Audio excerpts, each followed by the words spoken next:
Le chapitre 25 du livre de l'Exode rappelle que Dieu donna l'ordre à Moïse de faire réaliser un chandelier tout en or, du poids d'un talent, soit 52 kilos d'or massif. Ce chandelier avait une branche centrale et 3 branches de part et d'autre. Nous avons là une image de l'Église. La tige centrale nous parle du Seigneur et les branches du peuple de Dieu. Dans ce chandelier se trouvait de l'huile, image du Saint-Esprit. Rappelons que nous avons tous reçu la même vie et que nous devons être gouvernés par cette vie. Ce chandelier nous parle du témoignage de Dieu. Dieu nous montre, par ce chandelier d'or, qu'il a besoin d'un peuple qui soit une représentation de lui-même. Dans l'incarnation, le Seigneur Jésus a été une représentation parfaite de Dieu, mais il a été aussi une parfaite expression de l'homme racheté, pourvu d'une nature spirituelle et céleste. Il est la révélation de Dieu. Le chandelier nous parle du témoignage du Seigneur Jésus-Christ par le moyen de son Église.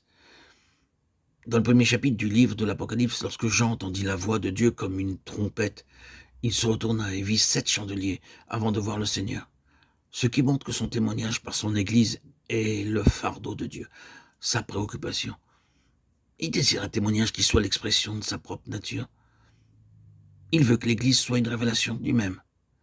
Ah, si l'Église n'est pas cela, elle n'est rien du tout, et notre vie n'a guère de sens. L'Église doit être la révélation de la pensée de Dieu, telle qu'elle est exprimée en Jésus-Christ. Christ est la tête de son corps, la tête de la maison. Comme membre de cette maison, notre vie doit être amenée à la ressemblance du Fils de Dieu. Notre vie doit être une vie d'entière consécration. Ce chandelier représente le témoignage du Seigneur par son Église. À la suite de cela, il est question des Lévites en relation avec le peuple d'Israël. Si le chandelier nous parle du témoignage du Seigneur Jésus, les Lévites, eux, représentent l'instrument par lequel ce témoignage va être présenté et exprimé. Les Lévites sont ceux qui ont répondu lors de l'appel de Dieu. Ils ont été placés sous l'autorité de Dieu et donnés à Aaron, le souverain sacrificateur. Lorsque nous faisons don de nous-mêmes, nous sommes donnés par Dieu à Jésus-Christ. L'évangile de Jean, chapitre 15, rappelle « Ce n'est pas vous qui m'avez choisi » et au verset 6 du chapitre 17, « J'ai fait connaître ton nom aux hommes que tu m'as donnés du milieu du monde. Ils étaient à toi et tu me les as donnés et ils ont gardé ta parole. » Les Lévites ont été donnés à Dieu. Ils étaient les représentants de la pensée céleste de Dieu. Comme enfants de Dieu, nous devons devenir, par notre offrande à Dieu, le peuple de son témoignage.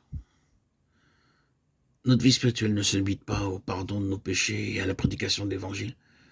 C'est pourtant fréquemment ce qui se passe. L'homme naturel qui est en nous nous annonce l'Évangile. Nous sommes tous enfants de Dieu. Nous avons la vie éternelle, le Saint-Esprit, mais c'est encore l'homme naturel qui agit.